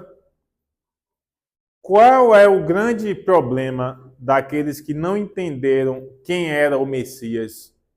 Porque esperavam um reino temporal. Por isso que tem uma linha teológica, um pensamento teológico equivocado, de dizer assim que Jesus veio lutar contra os poderosos desse mundo, que não sei o quê, que o sistema que Jesus veio combater. O Jesus revolucionário. Jesus não estava minimamente preocupado com isso. Jesus não veio para mudar sistema nenhum. Jesus veio para morrer e ressuscitar. É tão óbvio isso, que basta ver as respostas de Jesus quando ele é julgado. Quando Herodes diz para ele, você não sabe que eu posso te libertar? Te prender, matar, te libertar? Aí Jesus diz o quê? O meu reino não é deste mundo. Se o meu reino fosse desse mundo, os meus soldados, os meus ministros, viriam em minha defesa. Mas o meu reino não é deste mundo. Ou seja, se ele quisesse lutar, ele lutaria. Mas o propósito da vinda dele não foi essa. Não foi lutar contra o sistema, revolucionar, nada disso. Exatamente. Jesus não tem intenções políticas. Zero intenções políticas de Jesus. A intenção de Jesus é morrer. Jesus veio para morrer. Veja, Jesus não foi tomado para morrer por causa dos fariseus. Ele veio para isso. Ele já veio com esse propósito. Morrer. Ele já sabia que ia acontecer isso. Os caminhos apenas foram os naturais. Como foi os caminhos das escolhas dos indivíduos que realizaram isso. Mas ele veio para isso, para morrer pelos nossos pecados. Então, a morte de Jesus não foi algo sem intenção. Ele veio para morrer pelos nossos pecados. Percebe? Para a gente eliminar da nossa mentalidade, de alguma influência que a gente possa ter no presente, no passado ou no futuro, de pensamentos revolucionários de Jesus. A morte de Jesus Cristo, a crucificação, Séculos, né? Sim, os profetas anunciaram a morte de Jesus. O verme feito homem, né? Então, foi anunciado isso, que isso iria acontecer. Então, não há intenções políticas nas ações de Cristo. Diga. Você já chegou a explicar por que a morte dele salva a gente? Não. Por quê? Não era tipo, não tinha os cordeiros que tinha que ser sacrificado para poder purificar os pecados. Provavelmente ele não veio para poder morrer justamente para que não haja mais sacrifício. Veja, a escolha da morte de Jesus é também a demonstração da consequência do pecado. Porque se a gente parar, isso é uma grande discussão que pode se ter teologicamente falando, né? Porque se a ação de Deus é perfeita, qualquer ato de Cristo poderia ser redentor. Não só a morte. Inclusive, Jesus poderia não ter nascido. Ele poderia ter simplesmente ser feito um homem. De uma hora para outra. Não poderia? Ele pode tudo. Não pode ou não pode? Deus pode. Mas não fez.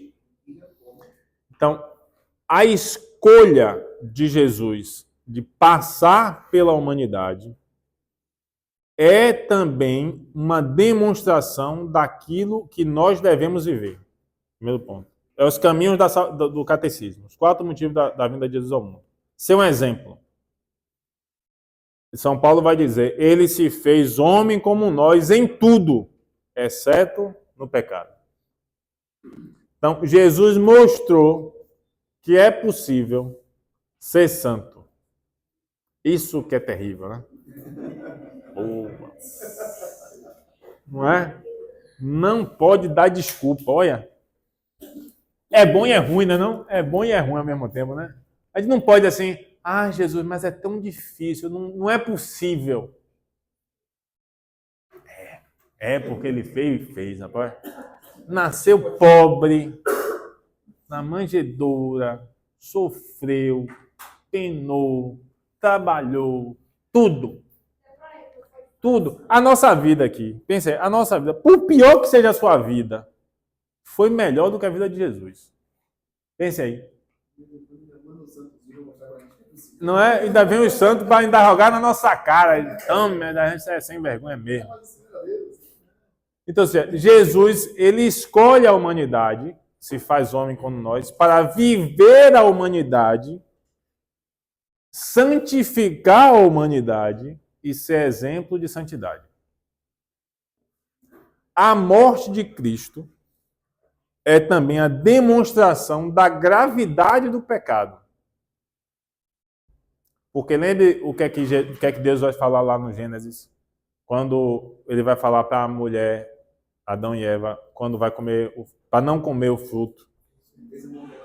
Com certeza morrerás. Porque a consequência do pecado é a morte.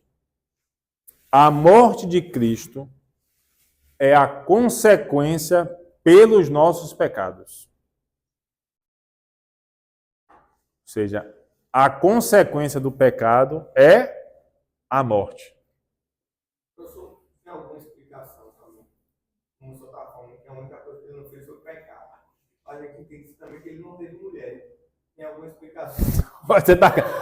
Não entendi. Eu não vou responder essa pergunta assim, não, que aí...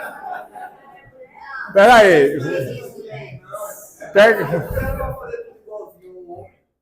Não. Sim. Não, mas veja bem. Não é obrigatório, eu acho até que é o contrário. Jesus quer mostrar o seguinte, você não precisa de ninguém para viver. Não, mas justamente uma explicação saiba o que o senhor está falando aí, porque na verdade é uma... Não precisa de ninguém para viver. Ou seja, você não precisa ter marido e não precisa ter mulher. Porque a pergunta é, porque quando Deus fez o homem, Sim. criação, aí ele fez o homem e depois ele fez a mulher, para que seja companheira do Sim. homem. E na caminhada de Jesus, ele Não. teve nenhuma companheira. Não. Veio com um objetivo totalmente diferente. E escolheu a igreja, os apóstolos. Se a gente for olhar esse aspecto, de certa forma, a esposa, né? Que a esposa que sempre vai falar de Cristo é a igreja, né? Veja, a existência de Cristo na humanidade. Porque, veja bem, Jesus não poderia viver todas as opções de vida. Concorda? Porque você está falando de uma opção de vida, no caso, de ter uma esposa. Mas imagine que, se a gente for pensar isso, todas as opções de vida que se pode ter, além dessa escolha de ser casado ou de não ser casado. Tem milhares de opções. As profissões que a gente pode exercer é uma. Imagine, todas as opções de profissões. E se ele fosse um soldado? Ele ia matar alguém? Entendeu? Ele deixou um exemplo na família dele, de homem casado. José e Maria.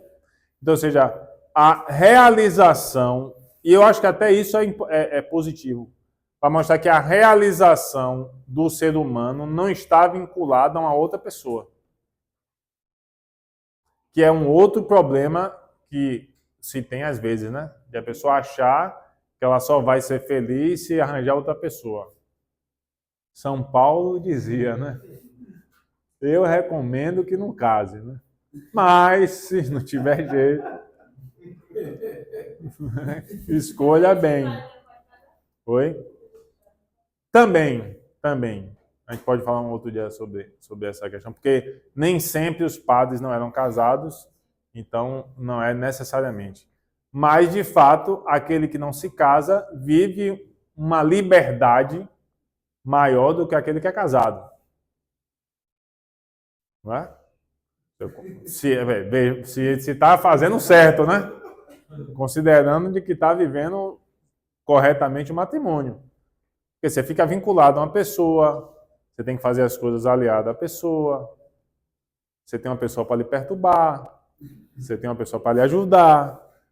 Né? Tem os ônus e bônus, né? da relação do casamento. Então, não é uma condição de felicidade.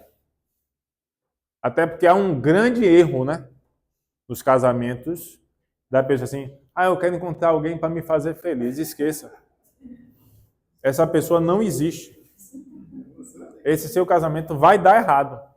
Porque não há ninguém no mundo que possa arcar com essa responsabilidade de fazer feliz. Se você não é feliz sozinho, você só vai infernizar a vida de um segundo. Se você não é capaz de ser feliz só e achar que o outro vai ter essa responsabilidade, você vai infernizar a vida dessa pessoa, porque ela não vai conseguir lhe fazer feliz e você vai achar que ela tem essa obrigação. Então você vai tornar essa vida do outro um inferno. Ou vai exigir do outro o que o outro não pode lhe dar. Então você tem que ser feliz sozinho e encontrar um outro. Outro que eu estou dizendo, outra pessoa, né? Depende de homem ou de mulher. Uma outra pessoa que também é feliz. E juntos vão construir uma vida felizes. Para sempre. Até o céu. Até o céu. Quando tem encontros que eu vou falar para casais, eu sempre digo assim, olha, você tem a obrigação de levar, o homem tem a obrigação de levar a mulher para o céu. E a mulher tem a obrigação de levar o homem para o céu. Chegar sozinho, não vai voltar. Se chegar só, Deus vai dizer, e aí? Eu fiz minha parte, senhor, mas não foi teimoso, não quis vir. Tudo bem, mas tem responsabilidade. Então, pense bem se você quer casar mesmo. Pense bem. E escolha bem. E reze muito. Antes, durante e depois. Principalmente durante. Mas voltando a Jesus. Então, a morte de Cristo é um sinal da consequência daquilo que é o pecado. E mais, o sofrimento de Cristo é muito mais. Aí já é uma reflexão espiritual, a meu ver. é muito mais pela contemplação dos pecados do que pelos flagelos que ele suportou. Ou seja, Cristo assumir sobre si todos os seus pecados é uma dor muito maior do que as dores do flagelo. E olhe que ele sofreu muito. Muito. Se você assistir aquele filme Paixão de Cristo de Mel Gibson, né? É mais ou menos o que Cristo sofreu. Nem é aquilo exatamente. Ele sofreu ainda mais. Mas chega perto. Então, a morte de Cristo é um sinal do derramamento do sangue, que é o sinal da vida, para resgatar a vida. Ele trocou a sua morte pela nossa morte. Então, nossa morte eterna. Porque quando a consequência do pecado é a morte, não é só a morte física, mas é a morte eterna, que aqui de fato importa. Até porque quando Jesus diz lá nas Escrituras, todo aquele que crê em mim terá vida, viverá para sempre, terá vida eterna. Você não vai morrer? Vai. Mas que vida eterna que ele está falando? É a vida do céu. Mas aí vem um outro problema da interpretação, né? Mas significa que aqueles que vão para o inferno vão morrer, vão deixar de existir? Não. Eles vão ter uma morte eterna. Ou seja, uma privação da graça, eternamente. Vão estar na morte eterna, na privação da graça. Mas não vão deixar de existir. Percebe a diferença? Agora, o senhor falou, quando Jesus voltar, vai ressuscitar também os mortos que estão lá no inferno. Sim. Certo? E quando essa pessoa é ressuscitada? Eu sei que alguns vão para o céu. Se ela já ressuscitou do inferno, provavelmente possa ter uma segunda chance. Não tem segunda chance. Não tem segunda chance, não. Tem milhares de chances antes de morrer. Mas se não vai mais existir, se as pessoas já ressuscitou? É isso a pergunta. Não estou entendendo. Formule um pouco melhor a pergunta, para eu entender. Vai ressuscitar.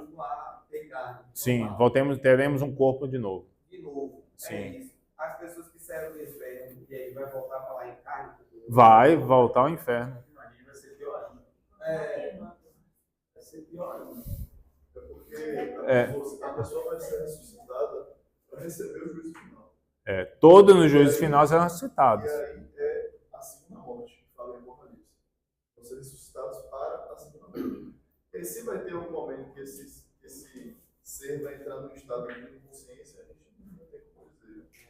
Mas eu pergunto isso porque tem uma passagem bíblica, justamente, que ninguém pode passar daí para lá. Sim. Como ressuscitar e vai estar na presença de Jesus. A gente não sabe como é que vai ser essa situação, né? É isso. Por isso que, assim, por isso que eu gosto sempre do seguinte: a gente tem que ter cuidado com certas mentalidades que às vezes estão na nossa cabeça, que é contaminação de outras religiões. Tem que ter esse cuidado de querer que o juízo final vai ser assim. O que é que eu faço? Eu não me preocupo com isso. Vai ser como? E Jesus vai descer num cavalo, vai ter quantos anjos da direita e quantos anjos na esquerda? E vai ser o quê? Jesus vai estar vestido como... Não me interessa. A única preocupação que eu tenho é o seguinte: eu vou estar à direita ou eu vou estar à esquerda? Não, porque não disse que vai colocar os cordeiros à direita e os condenados à esquerda, não é isso? Minha preocupação é essa: eu vou estar na direita dele ou na esquerda. Eu só vou, quando eu ressuscitar, eu vou olhar. Opa, eu estou de que lado? Olhar para ele assim, direita e esquerda. Deixa eu reforçar. Olha, só para eu ter certeza que eu estou à direita. Mas assim, como vai ser? A gente não sabe. Qualquer coisa que possa se dizer sobre isso, na grande maioria das vezes, é especulação. E assim, eu até diria o seguinte: é um esforço desnecessário porque não interessa. No fundo, não importa. Como é que vai ser? Rapaz, será que vai ressuscitar todo mundo assim de vez? Será que vai começar os corpos se formar aos pouquinhos? Sabe? São perguntas que às vezes as pessoas têm, né? Como é que vai ser? Eu não sei, ninguém sabe. E no fundo não importa. A minha pergunta não foi justamente sobre isso. Foi assim, se provavelmente, se possivelmente, poderia ter realmente uma segunda chance. Não, segunda chance não tem. Não, isso aí é certeza. Mas veja bem, ó, peraí. A gente já falou, até já falou um pouco sobre isso. O inferno e o céu não é um lugar exatamente. Porque senão eu podia pegar uma espaçonave e chegar a entrar no céu de gaiato. Então, o céu não é um lugar onde você está. É que é difícil de entender certas coisas que são espirituais, não está na dimensão humana.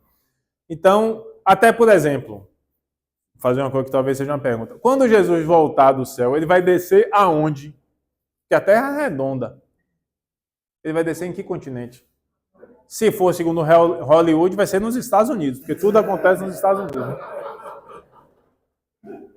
Os horários da hora. Não é? Tem que ser de dia. Os alienígenas só vai lá. Tudo que acontece lá. Então, onde é que Jesus vai descer? Aonde ele vai descer? Como é que, se ele descer no Brasil, como é que o Japão vai ver? Eu estou fazendo perguntas que podem ser perguntas que a gente se faz. É isso, eu não sei, a gente não sabe. Ele vai reunir todo mundo num lugar só? Vai ser um encontro fora da Terra? Pode ser também. Pode ser uma manifestação fora do planeta? Pode, não sei. Não sei como é que vai ser. Ninguém sabe. Eu estou dizendo, ninguém sabe. O que a gente sabe é o seguinte, vai acontecer. Jesus voltará. Isso eu sei. Como vai ser? Tinha aquele doido, o Henrique Cristo, né? Que ele dizia que ele viajava de avião porque era o sinal de que estava vindo do céu, né? Ou seja, por que eu estou falando isso? Porque se a gente ficar pegando os textos, a não ser que você faça um estudo bíblico muito aprofundado, de entender os símbolos, a gente pode fazer isso. Pode se fazer para entender. Mas, por mais que você estude, por mais que você queira, nós não sabemos como será. Eu sei o seguinte, Jesus voltará, todos nós vamos ressuscitar, haverá um juízo geral, chamado juízo final, mas eu não sei como é que vai ser. Por exemplo, como é que vai ser a ressurreição? Por exemplo, eu vou ressuscitar bonito desse jeito. Mas como é que vai ser? Será que eu vou ficar 10 anos mais jovem? É isso, porque a idade mas é uma especulação. Entendeu? Ou seja, a gente não sabe exatamente como é que vai ser. Ninguém sabe. Então, qualquer coisa que a gente possa pensar, imaginar, é especulação.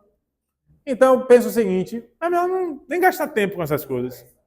É melhor pensar o seguinte, olha, eu quero ressuscitar na luz. Eu quero ver meu corpo brilhando. Isso eu quero ver. Pronto, isso é o que importa. Percebe o que eu quero dizer? Não que não seja natural que a gente tenha questionamentos. A gente tem, como eu acabei de dizer, vários que eu já pensei. Mas depois eu penso assim, mas eu não tenho como saber. Então não adianta. Basta saber o seguinte, Cristo voltará. Quando? Ninguém sabe. Vamos estar vivos? Talvez possamos estar vivos. Será? Não sei. Os tempos se aproximam? Tá, se aproximam. Cada dia está mais perto, né? Isso eu tenho certeza. Agora, vai ser daqui a 100 anos? Vai ser daqui a 30? A gente olha o mundo e vê, será que há sinais da volta de Cristo? Não é para a gente pensar? É. Agora, se está perto para daqui a 1 ano, para daqui a 30, daqui a 50, eu não sei. Vamos evangelizar hoje. Vamos evangelizar hoje. Vamos nos converter hoje. Oi? Já demorou muito, né? Não sei. Quem sabe ele está dando uma chance para as pessoas, para a humanidade. Não sei. Moisés disse que havia um Messias, né? Ele veio 1500 anos depois. Jesus disse que muita gente ia dizer, cadê ele? O Senhor Deus que disse que vai voltar e não voltou. Olha, tem uma frase das Escrituras que é uma frase que me preocupa muito quando Jesus diz. Duas. quando ele diz que muitos dirão, Senhor, Senhor, Senhor, fiz milagres em teu nome, realizei prodígios, e o Filho do Homem dirá, afastai-vos de mim, malditos de meu Pai, nunca vos conheci. Imagina Jesus falar isso para mim. Eita! Eu fico preocupado. Porque eu estou aqui falando, né, ensinando, pregando, muito bonito, etc. Mas se na hora, diz, rapaz, você é um bom de um sem vergonha. Vá para a esquerda, vá para a esquerda. Hein? Olha, barril. Me preocupa, me preocupa, me preocupa. Nossa Senhora, eu vou chamar minha mãe, vem cá, minha mãe. Olha aí, mãe, olha o que seu filho está fazendo. Fale com ele aí. Fale com ele aí. A outra frase de Jesus, e é sério, ele diz assim, quando o Filho do Homem voltar, acaso encontrará fé na face da terra? Rapaz. Acaso encontrará fé na face da terra? Então pode ser que quando ele vier vai ter poucos, né? Aí a pergunta, o meu medo é, eu vou estar nos poucos? Sim, a igreja nunca vai ser vencida, mas ele nunca disse que ela será sempre a maioria. Ela vai ter uma hora, como o próprio Bento XVI falava, que um dia a igreja voltará a ter 12, né? Ou seja, um dia ela vai voltar. Então, é para a gente pensar, será que eu vou estar nos poucos?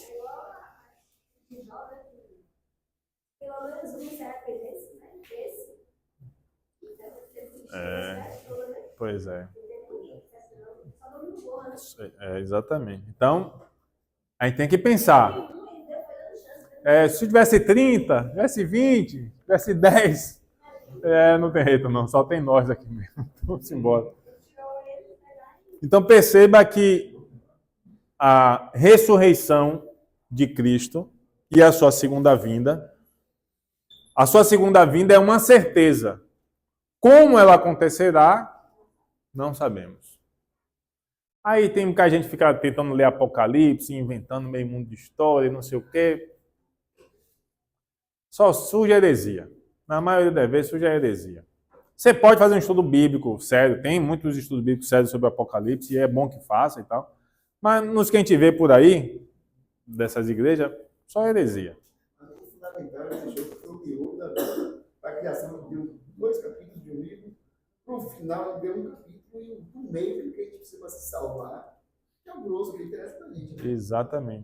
Exatamente. Mas isso é porque, assim, o que é que eu penso? Como a pessoa não tem tradição, não tem sucessão apostólica, não tem uma igreja de 2000 anos, o que é que ela vai fazer? Vai pegar símbolos que não são claros e que ela pode dar uma interpretada ali, dar uma mexida e caber no que é que ela quer. Porque você pegar João, capítulo 6, o meu corpo é verdadeiramente comida, a minha carne é verdadeiramente bebida. Quem come e bebe do meu sangue terá a vida eterna. Como é que o cara pega isso e diz que Jesus não está na Eucaristia? Não tem como. Não acredita que Jesus é Deus. Tem gente que não acredita que Jesus é Deus. Não tem Jesus é Deus. Pois é. Não tem algo de Jesus.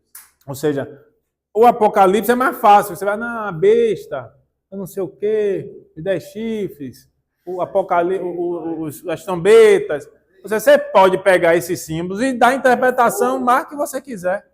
Como eu vi um cidadão dizendo que a prostituta do Apocalipse é a mesma mulher que deu à luz do capítulo de Apocalipse capítulo 12.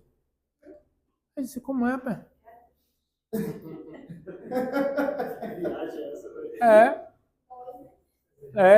Por quê? Mas por que ele fez isso?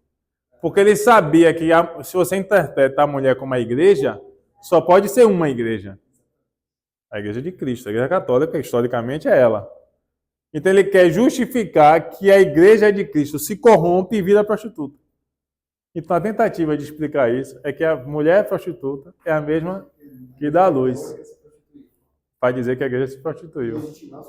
Exatamente, legitimar o surgimento do protestantismo. Mas é uma forçação de barra que, pelo amor de Deus, né? Mas percebe o que eu quero dizer? Ou seja, qualquer coisa cabe. Você pode falar qualquer coisa que cabe. Por quê? Porque é simbólico. Principalmente se você não vai pegar o estudo sério dos símbolos da época. Porque, por exemplo, vocês sabem que existe um viés de interpretação do Apocalipse que diz que, na verdade, o que está dito no Apocalipse aconteceu. Existe essa interpretação. Né? Que aconteceu com as igrejas da perseguição do início do cristianismo. Há uma interpretação de que João havia escrito em uma forma simbólica para alertar aos cristãos da época a perseguição que estava acontecendo e como ela se encerraria ainda naquele período da perseguição dos primeiros cristãos. É uma das fontes dos meios interpretativos do Apocalipse.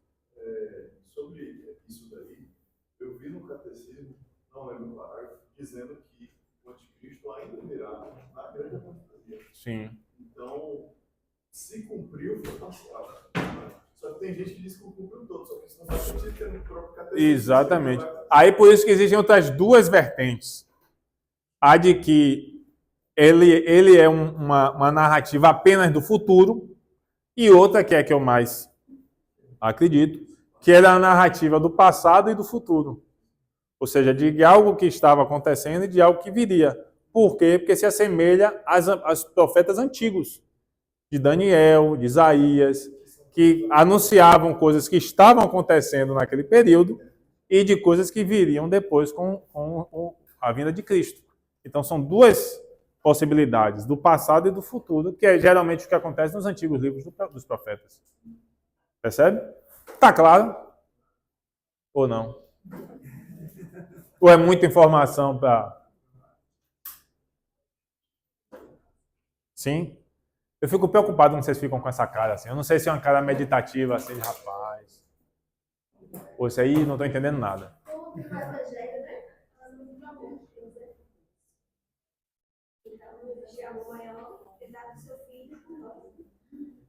Faltam 10 minutos.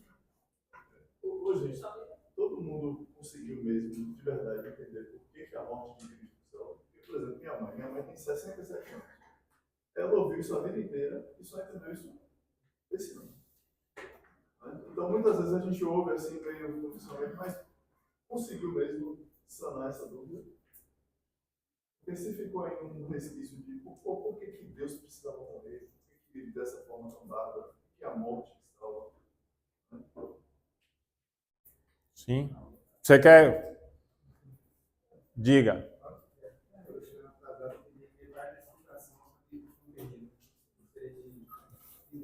Exercite aí exercite aí a hermenêutica. Exercite aí Porque é o seguinte, o mal ele não existe. Certo? O mal é uma ausência. Porque se o mal existisse, ele teria sido uma criação de Deus. E Deus não faz nada que não seja perfeito. Certo? Então o mal, na verdade, é uma consequência do livre-arbítrio do ser humano de repelir a graça e o amor de Deus. Certo? Quando ele repele a graça e o amor de Deus, ele faz algo que não é bom. Então esse não é bom é produto dele, e não de Deus. Só que quando a gente faz um mal, a gente está cometendo um crime. Certo? Para além de Deus. Certo? E vou fazer uma analogia com o tribunal brasileiro. Certo? Você tem as leis. Se você viola a lei e você é pego, você precisa responder isso para o juiz. Certo? Então, quando você comete um crime, você está cometendo um crime contra um Deus que é infinito. Então, por exemplo, se eu dou um tapa na cara do meu irmão, isso é grave. Certo? Se eu dou um tapa na cara da minha mãe, isso é mais grave. Se eu dou um tapa na cara do presidente do Brasil, isso é ainda mais grave. Então, o mesmo gesto, ele tem proporções de gravidade diferentes a depender de quem é ofendido. Certo? Um pecado é um crime cometido contra Deus que é infinitamente bom e perfeito. Por isso que tem consequências infinitas e eternas. Certo? Então, o lado justo de Deus vai dizer isso. Mesmo, mas eu não me convenci que porque Deus é a consequência do pecado ser infinito. a gente se convence no final das contas entendendo que Deus é que define o que é bom e o que é justo, o que é certo e errado. Então, se ele diz que isso é um crime de consequências infinitas, acabou independente da gente concordar ou não. Entendeu? Então, em última consequência, a gente pensa isso. Então, beleza, o pecado tem uma consequência infinita. Esse é o lado justo de Deus. Só que Deus ele não é só justo, ele é o lado amor também. Certo? O lado amor de Deus vai fazer com que, de alguma forma, ele não precise aplicar essa justiça em nós. Então, o lado justo dele vai dizer, ó, o pecado, a consequência na minha lei é a morte. Tanto morte física, quanto morte espiritual. Porque você escolheu se afastar de mim. E isso tem uma consequência eterna. Então, pela sua escolha, você estará eternamente afastado de mim. Só que eu te amo e eu quero resolver isso, para que você não fique afastado de mim. Porque eu te criei sabendo que você iria te criar com livre-arbítrio, você iria pecar, você iria escolher se afastar de mim, mas eu já tenho uma solução. Então, assim, Paulo vai dizer que todos os pecados estão substituídos da glória de Deus. Vai dizer que o salário do pecado é a morte. Certo? E aí, no Antigo Testamento, Deus ele vai dar a solução de você pecou, o justo julgamento está sobre você, mas eu permito com que você desvie essa culpa para um outro ser, que é o animal. Então, a pessoa sacrificava o animal, e essa culpa do erro dela era desviada para o animal. Por que Deus fazia isso? Para que a culpa não ficasse sobre você. Certo? Então era uma solução. Aí a pessoa, ainda na analogia do tribunal, tipo assim, imagine que você cometeu um crime e você está sendo julgado pelo seu pai. Certo? Seu pai ele te ama, mas você cometeu um crime. Então imagine seu pai chorando, tendo que lhe sentenciar para a prisão. Só que seu pai te ama tanto que ele mesmo vai assumir a sua culpa na prisão. Entendeu? Então, Jesus ele paga a nossa fiança porque ele está assumindo a nossa culpa no nosso lugar. Então, não existe uma outra solução a não ser a morte de Cristo. Porque, mas para Deus tudo é possível. Mas Deus pode fazer tudo. Pode fazer tudo que é lógico. Por exemplo, Deus não pode criar um círculo quadrado. Certo? É que nem tem aquela pergunta que o pessoal faz. Deus pode criar uma pedra que ele não pode levantar? Não, porque isso é um erro de lógica. Deus não pode criar um círculo quadrado. Isso não faz sentido. Então Deus só faz aquilo que faz sentido. Se houvesse uma outra solução que não fosse a morte de Jesus, ele faria. Mas a única solução que iria unir o lado justo com o lado amoroso de Deus era dele. O lado justo é dizendo, você merece morrer. Você, irmã Dulce, São Francisco, todos os papas, todos os santos, todos vocês merecem o inferno, porque todos vocês pecaram. Mas eu amo tanto vocês que essa morte que espera por vocês e que vocês merecem, eu vou assumir no lugar de todos vocês. Então aí essa morte foi desviada para ele. E isso é uma forma, aí vem os extras, né? É uma forma dele mostrar o nosso amor, é uma forma dele mostrar a gravidade do pecado, é a forma dele sofrer tanto, da gente entender o que eu fiz com Jesus. Aí a gente imagina, vê os filmes, vê, pô, eu fiz isso por conta dos meus pecados. Entendeu? Então, assim, você pecou, cometeu um crime de uma penalidade infinita, porque Deus é infinito. Só, em síntese, Deus ele determina que isso é o justo, mas ele te ama tanto que ele assume a punição do seu pecado. Entendeu? Então, ele é o juiz que te sentencia, porque ele é, entre aspas não, porque a justiça é ele te sentenciar para isso, mas ao mesmo tempo ele escolhe a sua culpa no seu lugar. Tem só uma coisa aí também que a gente tem que pensar. Nós jamais seríamos capazes de pagar esse preço. Teve uma coisa que você falou, é que a gravidade do ato está relacionada a quem é o ofendido pelo ato feito. Ou seja, o ato feito contra Deus é um ato infinito porque Deus é infinito. Ou seja, ele é eterno e infinito, né? Ou seja, ele é eterno em todas as direções, digamos assim, né? Em todos os sentidos. Então, nós jamais seremos capazes de pagar o preço de um pecado. Ou seja, um ato feito contra Deus ofende um ser infinito que tem uma consequência infinita. Lembra de pena e culpa? Ou seja, as penas, a princípio, seriam eternas. Por quê? Porque o ato feito é eterno, contra um Deus eterno. Então, por mais que a gente se esforçasse, nós jamais seremos capazes de pagar o preço, de compensar o ato do pecado, mesmo que fosse um só. Ele envia o filho dele, que também é infinito. Como Deus sabe que a gente não poderia pagar essa pena, Ele sabe que a gente não poderia pagar esse preço, a gente não seria capaz de reparar o mal, Ele pega e diz, não, eu vou. E vou reparar o mal. Ou seja, Ele pode pagar o preço. Eu gosto sempre de usar a comparação de uma dívida. Suponhamos que você contrai uma dívida grande, juros sobre juros, e essa dívida se arrola durante muito tempo.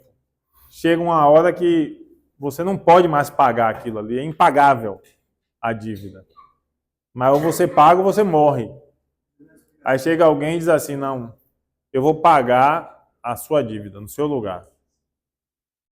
Só que a dívida é infinita. Como se paga uma dívida infinita? Só alguém que é infinito. Essa é uma das outras explicações que demonstra que Jesus é Deus. Percebe? Ou seja, só um ser infinito é capaz de pagar o preço de uma dívida infinita. Agora imagine que ela não é só infinita na coletividade, ela é infinita na individualidade. Ou seja, cada pena de cada um é infinita. E Deus paga, Jesus paga a sua infinita, a sua infinita, a sua infinita, a sua infinita, a sua infinita. Ele paga de cada um. Deus carrega sobre si as nossas culpas, né? Vai dizer as Escrituras. Porque Então, brevemente a gente também, depois da graça, se tiver, eu não sei, infinito. não, a eternidade do ser humano, ela é condicionante à sua natureza.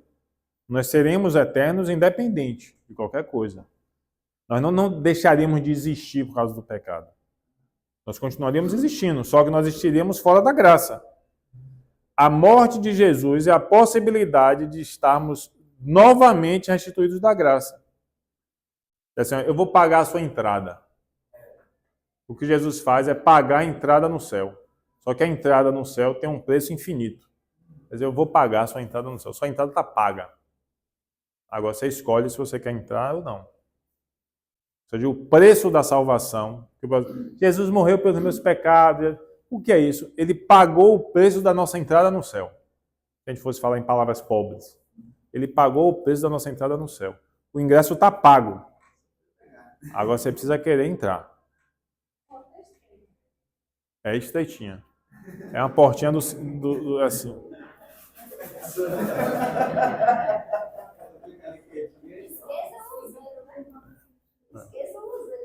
Faz logo um regime para perder a barriga. Não, é. Então, veja, existe essa conotação da infinitude da pena e que só um ser infinito é capaz de pagar a pena. Ou seja, Jesus precisa ser Deus. E aí eu explico que ele também precisava ser homem, porque Deus sozinho não conseguiria fazer justiça sem Ó, já deu 9 horas. dívida que não foi Deus que Isso, exatamente. Ele precisa assumir a humanidade para pagar essa dívida pela humanidade. Porque se ele não fosse homem, também não poderia pagar o preço da humanidade. Ou seja, ele se esvazia de tudo para se tornar homem como nós. Por isso que Cristo não apenas se torna um homem, ele assume a humanidade. É muito mais do que se tornar um homem.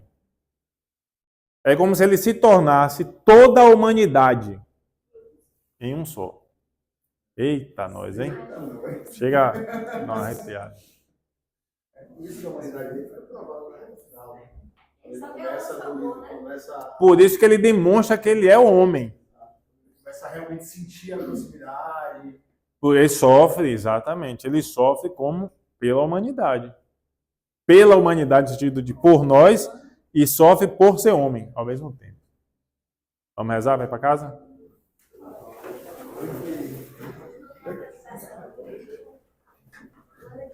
Hoje é dia da gente rezar em casa pelo diácono.